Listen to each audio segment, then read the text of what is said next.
Welcome back to the range at the gun shop. So today we've got, this had to happen, the famous Desert Eagle.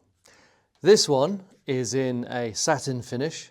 They come in, as far as I know, these things come in 3 different finishes. We've had them in 3 different finishes.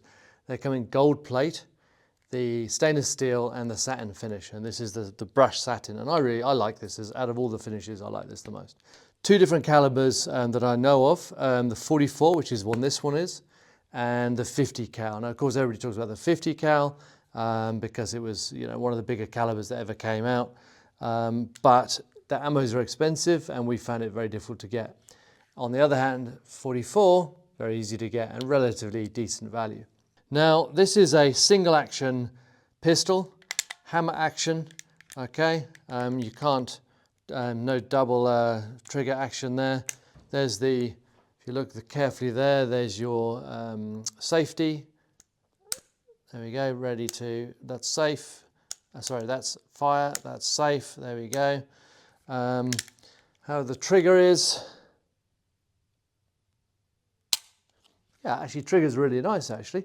It's got a bit of weight to it on the first stage, and then it's very clear when you pick up the second stage and fire. That's very nice, I like that.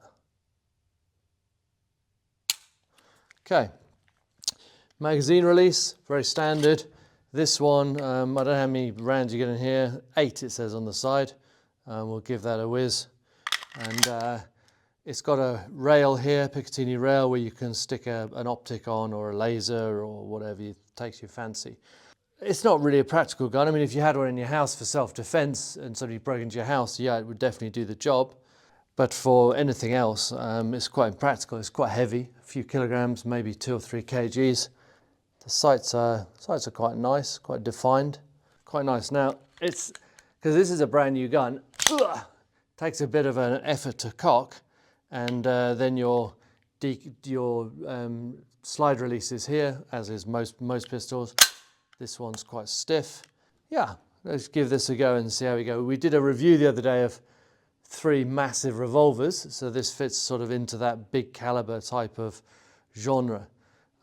These actually I think were once made in Israel and America. I don't know if they still are. This particular one is made out of the States. Let me get some eyes on. Pillager, Minnesota, USA. Okay. All right, well, let's give this a whiz. And hang on, it says on the back here, Israel Weapon Industries Limited, made in Israel. So it is actually made in Israel. But then it's got that on the other side. So quite what that means, I don't know. It's made in Israel, but maybe these are the dudes that actually sell it in the States or something. We'll have to look it up. My cameraman can post all the info on the bottom of the page. Okay, well, let's look at the box first. So this box here, it's actually a very robust carry case, which is nice because we've been seeing recently some pretty pathetic ones. This is quite nice. Got Magnum research set in there, a couple of eagles flying around. And what does it come with? It comes with some sort of tool and a pistol lock. And actually also in there is a warranty card as well as a manual. Do not attempt to operate the firearm without reading the enclosed instruction manual. Okay, good. Right, so let's give it a go. Okay, so a couple of things I want to point out with this. So this is an 8 round magazine. I've just put 5 in, so we're going to test it. Only comes with 1 magazine. So maybe if you're going to order one of these, it'd be quite nice to have 2 mags or even 3 mags with this. Quite a nice locking lug on our bolt. You can see the locking system there, and I really like that. They're sort of really defined and there's no messing about with that. Obviously this gun with a 44 mag has a lot of recoil, a lot of power, so obviously it's all really robustly engineered. So going to fire this, going to fire 5 rounds and see how we do. This is, we're going to fire it at the center of the target at 20 yards and see how we get on. Okay, so here we go. Let's fire this thing.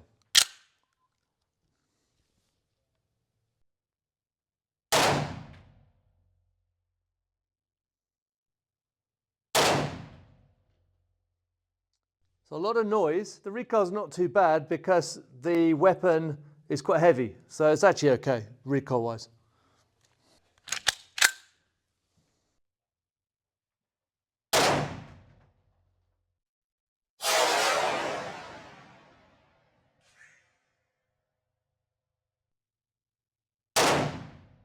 So that's the Desert Eagle for you. Now, as a grouping, so I was aiming for here, 20 yards. First time I've used this weapon, and the grouping is there. So I'm shooting it high. I can't actually see where these are going at 20 yards. So I just kept aiming for here. And actually you can see the grouping is not too bad. Not too bad at all.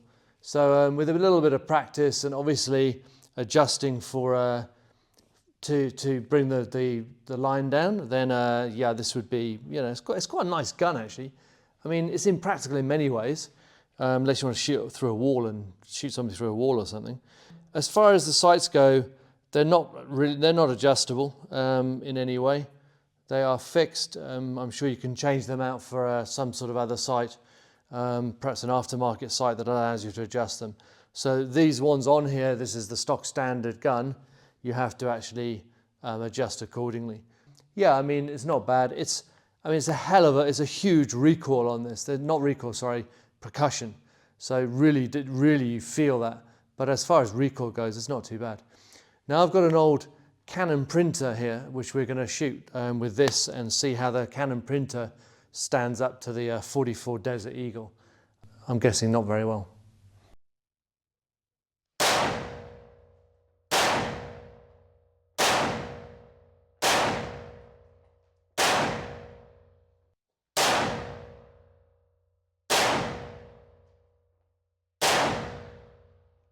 Well, there's our old printer. I was expecting it to blow up in dramatic fashion, but it didn't do anything really. It just punched holes straight through it. Okay, so that's the Desert Eagle, ideal for destroying your printer. Cheers.